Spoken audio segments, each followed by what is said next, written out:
Hello, welcome to my YouTube channel.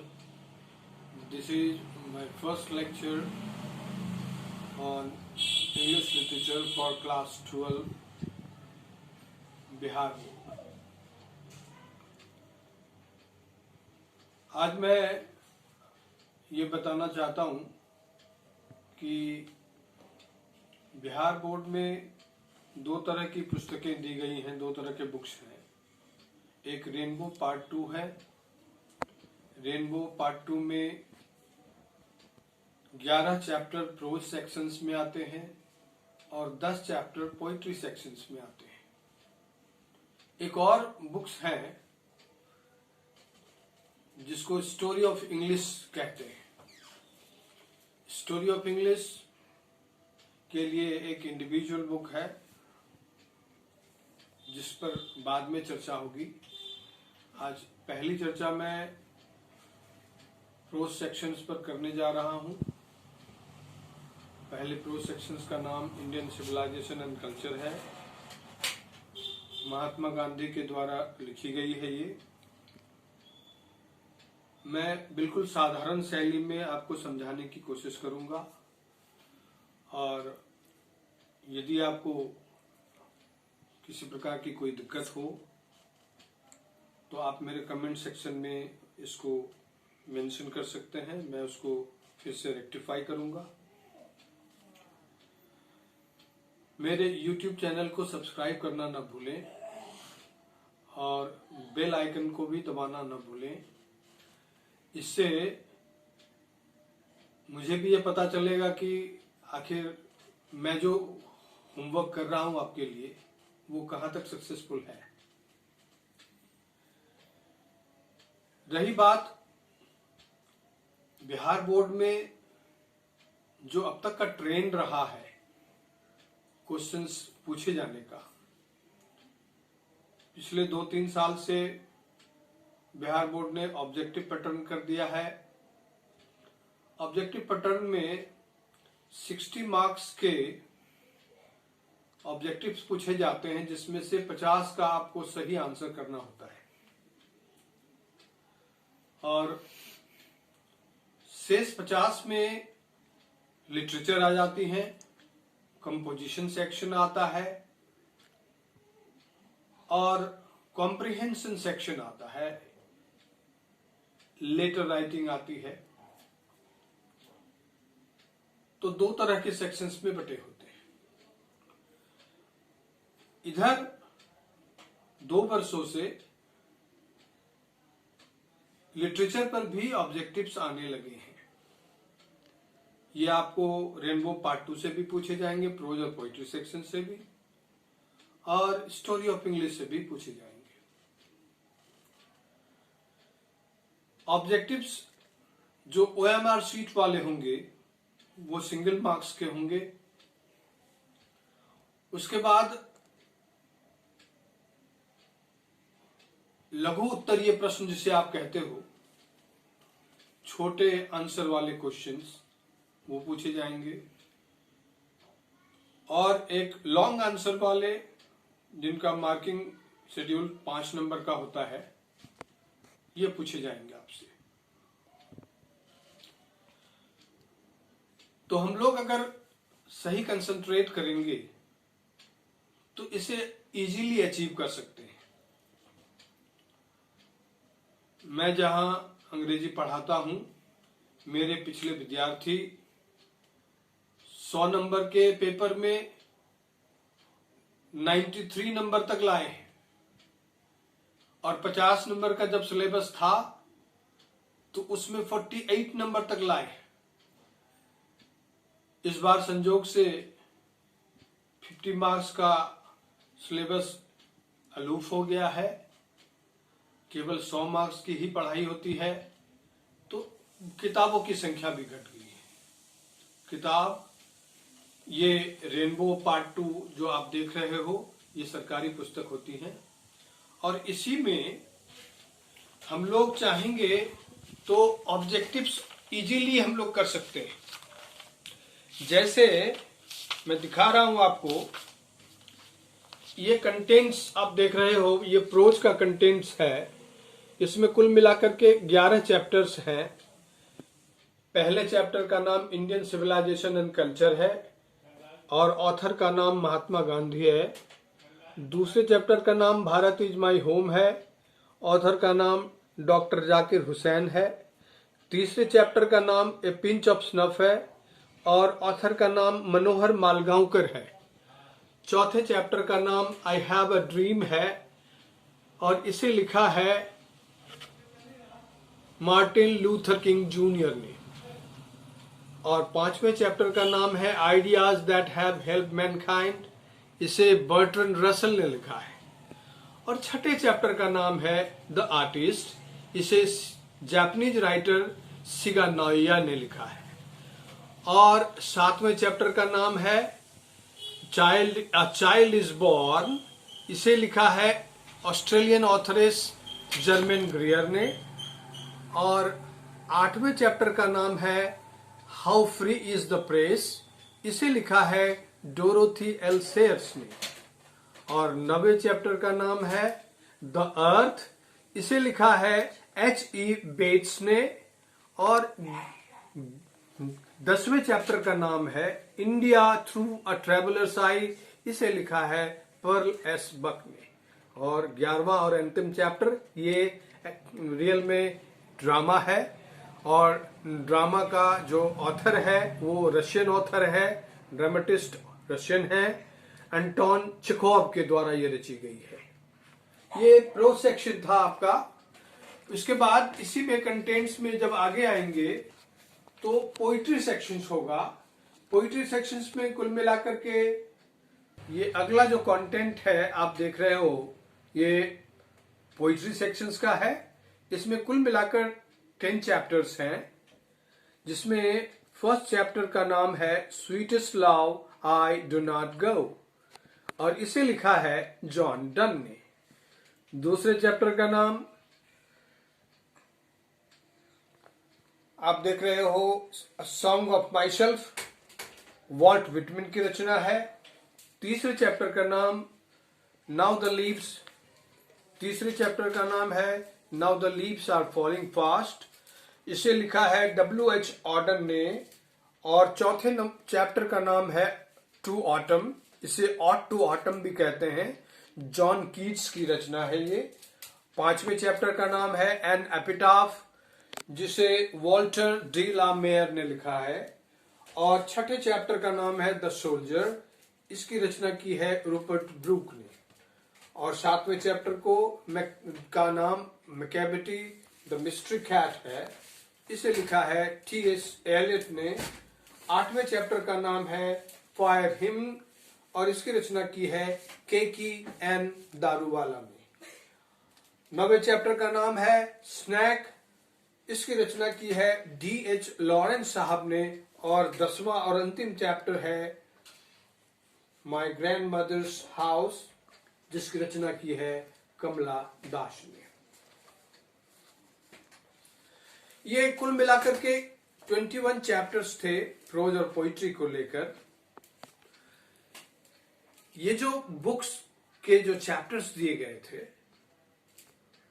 और इनके जो ऑथर थे, इनको आप सही सही मेमोराइज कर लेते हो, खास करके पोइट्री सेक्शंस का तो, और दोनों ही का, प्रोज सेक्शंस का भी, तो आपको ऑब्जेक्टिव में बहुत सारी सुविधा मिलने जा रही है। आप कम से कम 5 से 7 नंबर तो ऑप्टन करने जा रहे हो, इसलिए इस पर हमारा फोकस ज्यादा होना चाहिए कि किस तरह से आप इसको मेमोराइज करोगे। और बहुत इजी गोइंग है, आप कर सकते हो इससे आसानी से। चलो, आज मैं प्रोज सेक्शंस के फर्स्ट चैप्टर को टच कर रहा हूं, Indian civilisation and culture, Mahatma Gandhi की रचना है। ये चैप्टर थोड़ा लंबा है, इसीलिए इसको मैं 2 फेज में आपको बताऊंगा। पहला फेज जो है यानी they enjoy true home rule तक, यहां तक मैं डिस्कस करूंगा। और जो दूसरा फेज होगा ये मेरे नेक्स्ट वीडियो में आएगा। अब मैं स्टार्ट कर रहा हूं। पहले मैं अंग्रेजी में इसको डिस्क्राइब करूंगा फिर उसी अंग्रेजी का अक्षर सा हिंदी मैं आपको बताऊंगा कि उसमें क्या बातें हैं। इसलिए मेरे लेक्चर को बड़े ध्यान से सुने, और आपको अगर घर पर आप सेल्फ स्टडी करोगे तो आपको बहुत आसानी होगी मैं किस तरह से आपको केयर कर रहा हूं। Mohandas Karamchand Gandhi, born in 1869 and died in 1948, popularly known as Bapu or the father of nation, was more a spiritual leader than a politician. He successfully used truth and non-violence as the chief weapons against the British rule in India and helped India gain independence. From 1915 till 1948, he completely dominated Indian politics. He died at the hands of a fanatic on 30th January 1948. His autobiography, My Experiments with Truth, and the numerous articles that he wrote for Young India and the speeches that he delivered on different occasions reveal him not only as an original thinker but also as a great master of chaste, idiomatic English. In the following extract, Indian Civilization and Culture, Gandhiji talks about the sound foundation of Indian civilization which has successfully withstood the passage of time. The Western civilization, which has the tendency to privilege materiality, cannot match the Indian civilization that elevates the moral being. ये introduction था आपका। इस introduction को मैं अक्षरशः हिंदी में भी बताऊंगा आपको, और इनसे भी ऑब्जेक्टिव्स पूछे जाते हैं। इसलिए इनके मेन पॉइंट्स को, जैसे कब बॉर्न हुए, कब डाइड हुए, गांधी जी किस टाइप के व्यक्ति थे, वो सारे एडजेक्टिव्स इसमें दिए गए हैं। मेन इवेंट्स को आपको सेल्फ नोट्स बनाना है। हालांकि मैं भी आपको अपने तरफ से प्रोवाइड कराऊंगा, लेकिन आपको अपना भी होमवर्क करना है इस पर सेल्फ स्टडी करके। अब हिंदी में ये जो एक्सट्रैक्ट मैंने अभी आपके सामने पढ़ा यहां से यहां तक, इनको मैं हिंदी में कहने जा रहा हूं क्या बातें हैं यहाँ पर। मोहनदास करमचंद गांधी, जिनका जन्म 1869 ईस्वी में हुआ और मृत्यु 1948 ईस्वी में हुई, ये बापू या राष्ट्रपिता के नाम से लोकप्रिय थे। वे एक आध्यात्मिक नेता अधिक थे और एक राजनीतिज्ञ कम थे, यानी एक राजनीतिज्ञ की तुलना में वे आध्यात्मिक नेता अधिक थे। He successfully used truth and non-violence, यानी उन्होंने सफलतापूर्वक सत्य और अहिंसा को अपने प्रमुख वेपन्स के रूप में, हथियार के रूप में इस्तेमाल किया। किसके खिलाफ? ब्रिटिश शासन के खिलाफ, ब्रिटिश रूल के खिलाफ। कहां पर? भारतवर्ष में। और भारतवर्ष की मदद की उसे आजादी दिलाने में। सन 1915 ईस्वी से लेकर सन 1948 तक वे पूरी तरह से भारतीय राजनीति में छाए रहे। 30 जनवरी 1948 ईस्वी को वे एक सनकी के हाथों, यानी कट्टर किस्म के व्यक्ति थे, धार्मिक कट्टर थे, उनके हाथों उनकी मृत्यु हो जाती है। उनकी आत्मकथा को ऑटोबायोग्राफी बोलते हैं। उनकी आत्मकथा, जिसका नाम माय एक्सपेरिमेंट्स विथ ट्रूथ है, और उन्होंने असंख्य निबंध लिखे थे, आर्टिकल्स लिखे थे युवा भारत के लिए। उन्होंने कई स्पीचेज भी दिए थे अलग अलग अवसरों पर। ये सभी बातें, ये सभी रचनाएं उनके विषय में ये भेद खोलती हैं कि वे न केवल एक सच्चे विचारक थे, बल्कि अंग्रेजी भाषा के एक माहिर लेखक थे और ज्ञानी थे, जिसमें उन्होंने शुद्ध और कहावत तुल्य अंग्रेजी का इस्तेमाल किया है। ये जो एक्सट्रैक्ट हमें पढ़ने को दिया गया है इंडियन सिविलाइजेशन एंड कल्चर, इस अध्याय में जो मूल बातें हैं वो चर्चा करते हैं भारतीय सभ्यता के सुदृढ़ नींव के विषय में, फाउंडेशन के विषय में, जो सफलतापूर्वक अडिग रही समय के अंतराल के साथ।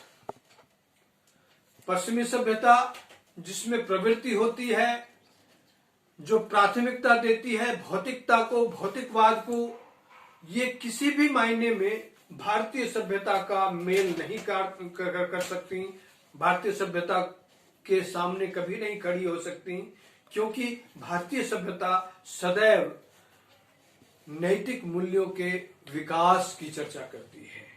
ये जो कंटेंट आपने सुना अंग्रेजी में मैंने शुरू में आपको बताया, अब मैं इसी चीज को हिंदी में आपके सामने मैंने रखा।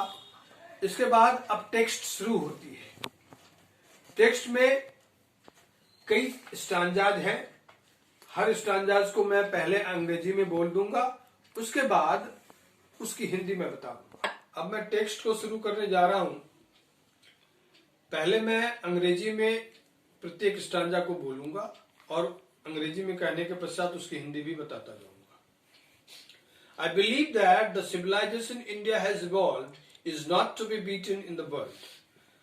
गांधी जी, आई यहां पर गांधी जी हैं और वे अपने मत को, अपने दृष्टिकोण को, पॉइंट ऑफ व्यू को रख रहे हैं। उनका कहना है कि भारतवर्ष में जिस सभ्यता का विकास धीरे धीरे हुआ है, इवॉल्व मतलब होता है धीरे धीरे विकसित होना, इनका विनाश दुनिया में नहीं हो सकता। Nothing can equal the seed sown by our ancestors. इस सभ्यता की बीज हमारे पूर्वजों के द्वारा बोई गई थी और इसकी जोड़ी किसी सभ्यता में नहीं हो सकती। रोम चला गया, यानी रोम की सभ्यता का विनाश हो गया। Greece share the same fate, और यूनान के साथ में भी इसी तरह का हश्र हुआ, उसकी सभ्यता भी वैसे ही नष्ट हो गई। The might of the pharaohs was broken. मिस्र के जो शक्तिशाली शासक थे उसकी शक्तियां खंडित हो गईं। जापान हैज बिकम वेस्टर्नाइज, और जापान जो था वो पश्चिमी रंग में रंग गया। Of China nothing can be said. चीन के विषय में कुछ कह नहीं सकते। बट इंडिया इज स्टिल, लेकिन भारतवर्ष अभी भी somehow or other, येन केन प्रकारेण, साउंड एट द फाउंडेशन, अपने नींव पर अभी भी उतनी ही गहरी है। The people of Europe learned their lessons from the writings of men of Greece or Rome, which exist no longer in their former glory. जो यूरोप की जनता है वे अपने सभ्यता की पाठ यूनान अथवा रोम के जो लेखक थे उनकी राइटिंग्स को पढ़ करके ही जानकारी प्राप्त करते हैं, और जब वे जिन बातों को पुस्तकों में पढ़ते हैं और आज की दुनिया में देखने की कोशिश करते हैं तो उन्हें पता चलता है कि जिनका उल्लेख, जिस सभ्यता का उल्लेख पुस्तकों में लेखकों ने की है, आज वैसा गौरवशाली देश उनका नहीं रहा। वो पूर्व गौरवशाली क्षण में अब नहीं है।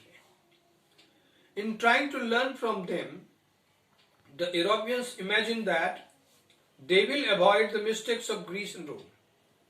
आज की पीढ़ी जब उन इतिहास के पन्नों को पढ़कर ज्ञान प्राप्त करने की कोशिश करते हैं तो आज के यूरोपवासी ये कल्पना करने लगते हैं कि जो गलती उनके पूर्वजों ने की वो गलती फिर से हम लोग नहीं दोहराएंगे। यानी ग्रीस और रोम के जो वर्तमान पीढ़ी है वो अपने पूर्वजों की गलतियों को दोहराने की कोशिश नहीं करेंगे। Such is their pitiable condition. ऐसी है उनकी दयनीय हालात। दूसरे स्टैंजा में, in the midst of all this India remains immovable. इन सबों के मध्य भारतवर्ष अविचलित है, इमूवेबल है, and that is her glory. यही तो भारतवर्ष की शान है।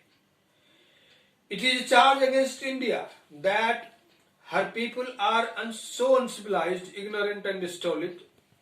गांधी जी कहते हैं कि भारतवर्ष के खिलाफ ये आरोप है कि भारत की जनता इतनी असभ्य है, इतने अनजान है और इतने मंद बुद्धि वाले हैं that it is not possible to induce them to adopt any changes, कि किसी के लिए यह संभव नहीं है कि वे उन लोगों को प्रेरित करें कि जब समय बदल रहा है उसके अनुसार तू भी बदल जा। It is a charge really against our merit. Gandhi ji का कहना है दोस्तों, ये जो लांछन लगा रहे हैं यूरोपवासी हमारे मेरिट के खिलाफ, हमारी प्रतिभा के खिलाफ। What we have tasted and found true on anvil of experience, we dare not change. हमने धातु से बने हुए सांचे पर जो हमारी अनुभव की रही है, उनका जो स्वाद हमने चखा है और उसे जो सत्य पाया है, हम उसे बदलने की साहस नहीं कर सकते। Many thirst their advice upon India. कई लोग भारतवर्ष पर यह दबाव भी डालते हैं। And she remains steady. लेकिन लोगों के दबाव का असर भारतवर्ष पर नहीं पड़ा। भारतवर्ष निरंतर अपने योग्यता के अनुकूल आगे बढ़ता रहा। It is the seat anchor of our hope. ये हमारे आशा की एक सुरक्षा कवच है। ये दूसरा स्टांजा था। तीसरे स्टांजा में civilization is that mode of conduct which points out to man the path of duty, performance duty and observance of morality are convertible terms. सभ्यता आचरण का वह स्वरूप होता है जो मनुष्य को इंगित करता है, कर्तव्य पथ दिखाता है, और इसी कर्तव्य पथ में हमें बताई जाती है कि हम अपने कर्तव्य का निर्वहन कैसे करें, यानी परफॉर्मेंस ऑफ ड्यूटी हमें कैसे करनी है। और जब हम परफॉर्मेंस ऑफ ड्यूटी करें तो अपने मन में नैतिकता की भी परख होनी चाहिए, ऑब्जर्वेंस ऑफ मॉरलिटी होनी चाहिए। ये सारी बातें एक पीढ़ी से दूसरे पीढ़ी तक जाने वाली बात है, कन्वर्टिबल टर्म्स है। To observe morality is to attain mastery over our minds and our passions. Gandhi ji का कहना है कि यदि हमने नैतिकता को परख ली तो निश्चित रूप से हमने महारत हासिल कर ली अपने मन पर और अपनी आकांक्षाओं पर। सो डूइंग, ऐसा करके, वी नो आवरसेल्व्स, हम स्वयं को जानने लगते हैं। The Gujarati equivalent for civilization means good conduct. Gujarati भाषा में सभ्यता का ही समानार्थी शब्द होता है सदाचार। ये तीसरे स्टांजा का शब्दार्थ था। चौथे स्टांजा में if this definition is correct then India, as so many writers have shown, has nothing to learn from anybody else, and this is as it should be. Gandhi ji का कहना है यदि यह परिभाषा जो सभ्यता की बताई गई है, यदि यह सही है, तब तो भारतवर्ष को, जैसा कि कई लेखकों ने दर्शाया है, तो इसे किसी दूसरे से कुछ सीखने की आवश्यकता नहीं है। भारतवर्ष तो वैसा ही है जैसा कि इसे होना चाहिए। पांचवें स्टांजा में we notice that the mind is a restless bird. हम देखते हैं कि हमारा मन जो है वो चपला पक्षी की तरह, बेचैन पक्षी की तरह होता है। The more it gets the more it wants. जितना ही इसे मिलता जाता है उतनी ही इसकी इच्छा बढ़ती जाती है। And still remains unsatisfied. और फिर भी हमारा मन क्या होता है, असंतोष के वातावरण में रहता है। The more we indulge in our passions. Gandhi ji हमें सलाह दे रहे हैं कि हम अपनी आकांक्षाओं की पूर्ति में जितना ही संलिप्त होते जाएंगे, द मोर अनब्रिडल दे बिकम, हम उतना ही अनियंत्रित होते जाएंगे। Our ancestors therefore set a limit to our indulgences. इसीलिए हमारे पूर्वजों ने हमारी भागीदारी के प्रति एक सीमा निर्धारित की। They saw that happiness was largely a mental condition. उन्होंने देख लिया था कि जिस खुशी की हम कल्पना करते हैं उनका संबंध सीधे सीधे मानसिक स्थिति से है। A man is not necessarily happy because he is rich. कोई भी मनुष्य इसलिए खुश नहीं है क्योंकि वह अमीर है, और unhappy because he is poor, और दुखी है क्योंकि वो गरीब है। The rich are often seen to be unhappy, अमीरों को अक्सर दुखी देखा गया है। The poor to be happy, और गरीबों को सुख में देखा गया है।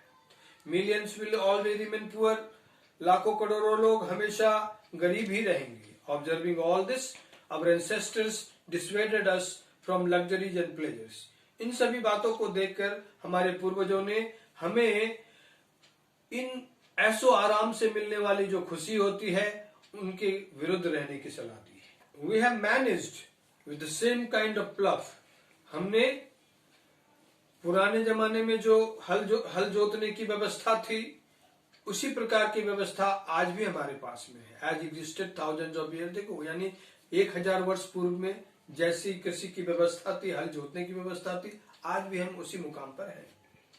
We retain the same kind of cottages we had in former times, यानी भवन बनाने की जो व्यवस्था थी जो पुराने जमाने में, आज भी हम उसी को फॉलो कर रहे हैं। देख रहे होंगे कि आज नए मकान भी जो बन रहे हैं वास्तुशास्त्र को देखकर बनाए जा रहे हैं, यानी प्राचीन व्यवस्था आज फिर से बरकरार हो रही है। Our indigenous education remains the same as before, और हमारी जो स्वदेशी शिक्षा है वह बिल्कुल वैसी ही है जैसा कि पूर्व में हुआ करती थी। We have had no life corroding competition, आज हमारे पास जीवन को नष्ट करने वाली कोई प्रतिस्पर्धा नहीं है। Each followed is own occupation और ट्रेड, हर व्यक्ति अपने अपने व्यवसाय और व्यापार से जुड़े थे। एंड चार्ज रेगुलर वेजेस, पुराने जमाने में हर व्यक्ति अपने स्वयं के व्यवसाय और व्यापार से जुड़े रहते थे और जो नियमित मजदूरी होती थी वही लेते थे। It was not that we did not know, इसका मतलब ये नहीं था कि हमारे पूर्वज नहीं जानते थे हाउ टू इन्वेंट मशीनरी, मशीनों का आविष्कार कैसे करें। But our forefathers knew that, लेकिन हमारे पूर्वज ये जानते थे, if we set our hearts after such things, यदि हम इन बातों के पीछे अपने हृदय को मन को लगा लेंगे, we would become slave and lose our moral fibre, हम इन चीजों के गुलाम बन जाएंगे और अपना नैतिक चरित्र ही खो देंगे। They therefore after due deliberation, इसलिए हमारे पूर्वजों ने जानबूझकर डिसाइडेड दैट, ये तय किया, we should only do what we could do with our hands and feet, हमें केवल वैसे ही काम करने चाहिए जिसमें हम अपने हाथ और पांव को चलाकर हम काम कर सकते हैं। They saw that our real happiness and health consisted in a proper use of our hands and feet. उन लोगों ने ये देख लिया था कि हमारी जो वास्तविक खुशी होती है और हमारा जो स्वास्थ्य है वो निश्चित रूप से हमारे हाथ पांव यदि सुचारू रूप से सदैव चलते रहेंगे, मशीनों के गुलाम नहीं बनेंगे, तो हम स्वस्थ भी रहेंगे। जहां शरीर स्वस्थ रहेगा वहां मन भी हमारा स्वस्थ रहेगा। अब मैं 7वें स्टांजा में आ रहा हूं। They further reasoned that large cities were a snare and useless encumbrance and that people would not be happy in them.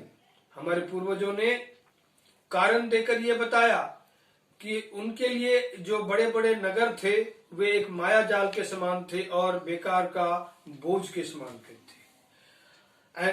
और वहां के लोग इन बड़े बड़े नगरों में खुश नहीं रहते थे। That there would be gangs of thieves and robbers, prostitution and vice flourishing in them. इन शहरों में चोरों के दल निवास करते थे, डाकुओं के दल निवास करते थे, वेश्यावृत्ति फूलता फलता था उन लोगों के बीच। That poor men would be robbed by rich men. इन नगरों में गरीब लोगों का शोषण होता था अमीर लोगों के द्वारा। They were therefore satisfied with small villages. इसलिए हमारे जो पूर्वज थे वे अपने छोटे गांव में ही रहकर संतुष्ट रहते थे। अब 8वें स्टांजा में आ रहा हूं। आज की कक्षा का ये आखिरी स्टांजा है। They saw that kings and their swords were inferior to the swords of ethics and they therefore held the sovereign of the earth to be inferior to the rishis and the fakirs. हमारे पूर्वजों ने यह देख लिया था कि राजा लोग जो होते थे और उनके जो चमचमाते हुए तलवार होते थे उनकी धार फीकी पड़ जाती थी धर्मशास्त्र के धार के आगे में। धर्मशास्त्र के तलवार की धार अधिक तीक्ष्ण होती थी उन राजाओं के तलवारों की तुलना में। अतः हमारे जो ऋषि और फकीर हुआ करते थे वे सार्वभौम की बात करते थे, यानी उनके पास छोटा सा ही जमीन का टुकड़ा होता था, वहां पर सबों को आने जाने की अनुमति हुआ करती थी, सभी आराम से उस इलाके में जा सकते थे और एक दूसरे का हालचाल पूछ सकते थे। लेकिन राजाओं के घरों में क्या देखते हैं, सीमाएं बंधी होती हैं, सीमाओं को के अंदर आने के लिए अनुमति मांगनी पड़ती है, तब उसकी सीमा में हम जाते हैं। इसलिए ये जो हमारे ऋषि और फकीर होते थे वे सार्वभौम की बात में विश्वास करते थे। A nation with a constitution like this, उस जमाने में एक ऐसा वतन था हमारे पास में जिसमें एक विधि व्यवस्था भी बनाई गई थी, is fitter to teach other than to learn from others. वो विधि व्यवस्था दूसरों को शिक्षा देने वाली थी, न कि दूसरों से सीख लेने वाली थी। This nation had courts, lawyers, doctors, but they were all with in bounds. उस राष्ट्र में भी, उस देश में भी अदालत हुआ करते थे, वकील हुआ करते थे, चिकित्सक हुआ करते थे, लेकिन ये सभी अपनी सीमाओं में रहते थे। एवरीबॉडी न्यू दैट, हर कोई ये जानता था कि these professions were not particularly superior, ये जो पेशा है वो मानवता से बढ़कर नहीं है। Moreover these vakils and vaid did not rob people, और उस जमाने के जो वकील और वैद्य होते थे लोगों के कल्याण करने के लिए होते थे, न कि उसे लूटने के लिए होते थे। दे वर कंसिडर्ड पीपल्स डिपेंडेंट्स, ये सभी लोग लोगों के आश्रय माने जाते थे, नॉट देयर मास्टर्स, वे उनके मालिक नहीं माने जाते। जस्टिस वॉज टॉलरेबली फेयर, उस जमाने में जो न्याय होती थी वो अत्यंत ही स्वच्छ हुआ करती थी। The ordinary rule was to avoid courts, जो सामान्य रूल था वो अदालत से बचने की बात होती थी। There were no touts to lure people into them, उस जमाने में कोई बिचौलिया नहीं होता था जो अपने झांसे में लोगों को ललचा लेते थे।